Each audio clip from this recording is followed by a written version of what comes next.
As a women तो उनका हक बनता है कि उनको इतनी जो है वो लेवरेज दी जाए कि उनको एटलीस्ट 2-4 महीने 6 महीने देखा जाए और फिर जो है उनके बारे में कोई राय कायम की जाए कि हाँ उन्होंने कुछ प्रूव करने की कोशिश की है। अच्छा, नहीं आपसे ये सवाल है कि मरियम नवाज़ जो कि पाकिस्तान की पहली खातून है जो वज़ीर आला पंजाब बनी है, तो आपका क्या कहना है?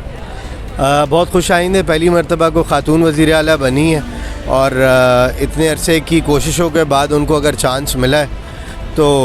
पॉजिटिव रहते हुए पुरुमीद तो हूँ मैं कि कुछ ना कुछ बेहतरी के असरात नज़र आएंगे। शायद थोड़ा सा वक्त लगेगा लेकिन उम्मीद तो है कि आएंगे ज़रूर। और उनकी जो बॉडी लैंग्वेज है और जो जिस तरह से वो पहले भी कहती आई हैं तो एक बार उनको चांस तो देना चाहिए। एज अ वुमेन तो उनका हक बनता है कि उनको इतनी जो है वो लेवरेज दी जाए कि उनको एटलीस्ट 2-4 महीने 6 महीने देखा जाए और फिर जो है उनके बारे में कोई राय कायम की जाए कि हाँ उन्होंने कुछ प्रूव करने की कोशिश की है। नहीं अच्छा, पीटीआई का इल्ज़ाम है कि नून लीग बेईमानी से जीते हैं। देखिए बात मसला ये है कि इस वक्त पीटीआई, नून लीग, पीपल्स पार्टी, किसी भी जमात को जो है ना वो सारी चीज़ों को एक साइड पे रख करके पहले ये सोचना चाहिए कि मुल्क की सिचुएशन कहाँ खड़ी है। जिस जगह पे मुल्क की सिचुएशन खड़ी है उसमें जो भी इलेक्शन हुए, जिस तरह के भी हुए, अब हो गए, ख़त्म हो गई बात। आगे बढ़ना चाहिए। आगे बढ़ने के लिए आज जो भी हुक्मरानी में है, पीटीआई ने भी 3-3.5 साल हुकूमत की है, 4 साल की है, कर लिया, उन्होंने भी इंजॉय कर लिया। अब जो आए हैं उनको देख लें और अगर तो साथ मिलके करते चीज़ों को वो जो कहते हैं ना कि अगर जो है उनको हुकूमत मिली थी तो वो अपोजिशन में बैठ करके सिस्टम में रहते हुए चीज़ों को जो है वो चैलेंज करते और आगे बढ़ते, ना कि ये कि रोडों के ऊपर, इल्ज़ामात के ऊपर और इसी तरह से एक दूसरे की जो इज़्ज़त उछालने के ऊपर जो है वो मामलात को जो है वो डाल के रखते। मसला ये है कि इल्ज़ाम लगाना बहुत आसान है। आजकल के दौर में जो है वो इंटरनेशनल दौर है, ग्लोबली जो है वो हर चीज़ कवर्ड होती है, यूट्यूब दुनिया देखती है, सारी दुनिया में उल्टे सीधे मसले होते हैं, बट इस तरीके से नेगेटिविटी जो है वो एक्सप्लॉइट नहीं की जाती जिस तरह से पाकिस्तान की नेगेटिविटी जो है वो इतनी स्प्रेड कर दी जाती कि जैसे पता नहीं खाना जंगी है पाकिस्तान। बुशरा बीबी के ऊपर काफ़ी सारे इल्ज़ामात है, जैसे कि आप लगा ले तोशा खाना, तो क्या ये सच है? देखें बात फिर वही आ गई, हम ले दे करके जो है ना वापस वहीं घूमते हैं। ये 25 करोड़ लोगों के मुल्क में बुशरा बीबी, इमरान खान या Nawaz Sharif for that matter या आसिफ ज़रदारी, ये एक मखसूस कैटेगरी के अंदर एग्जिस्टेंस रखने वाले एक लीडर्स की सूरत में है। बुशरा बीबी तो कहीं से लीडरशिप में आती भी नहीं है, बट हम इन सब चीज़ों को क्यों नहीं छोड़ के आगे बढ़ते। ये 25 करोड़ लोग जो भूखे नंगे मर रहे हैं या जो जितनी इंटरनेशनली हमारी बेइज्जती हो रही है,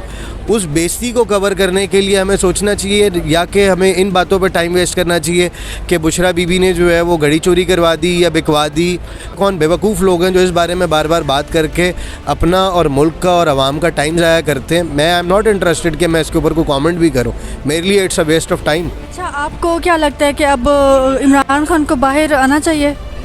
देखिए एक ड्यू सिस्टम है, उस सिस्टम के अंदर अगर जो है वो समझते हैं कि वो बेकसूर है तो एक सिस्टम को फॉलो करते हुए उनको यकीनन बाहर आना चाहिए। अगर वो बेकसूर है, he has to prove himself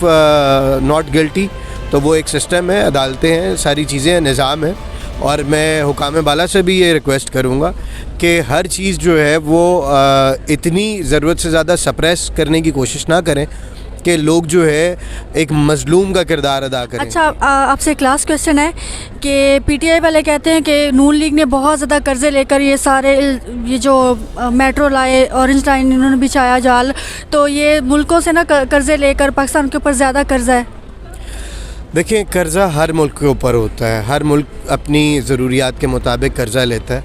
but problem ये है कि हमारे जो हुक्मरान हैं आज तक जितने भी आए, मैं किसी एक पार्टी की साइड नहीं लूँगा, जितने भी आए उनके पास ये शायद रोड प्लान नहीं था, या अगर ये रोड प्लान था कि उन्होंने ये कर्ज़े लिए तो उतारने कैसे। आपका अगर लेट से घर का ख़र्चा 10,000 रुपये होता है ना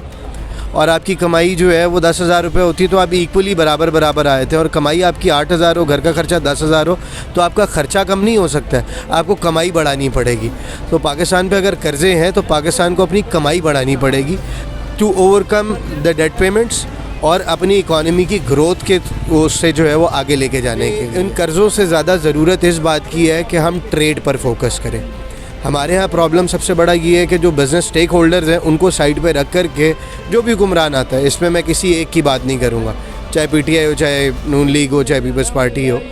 वो हुक्मरान जो है वो नॉन स्टेक होल्डर्स को साइड पे रख कर के आगे ला कर के और स्टेक होल्डर्स को साइड पे रख कर के जो है वो पॉलिसी मेकिंग करते हैं, और उस पॉलिसी मेकिंग की वजह से जो है इकॉनमी आगे नहीं बढ़ पाती। आने वाली हुकूमत है, जो नई फॉर्म हुई है हुकूमत,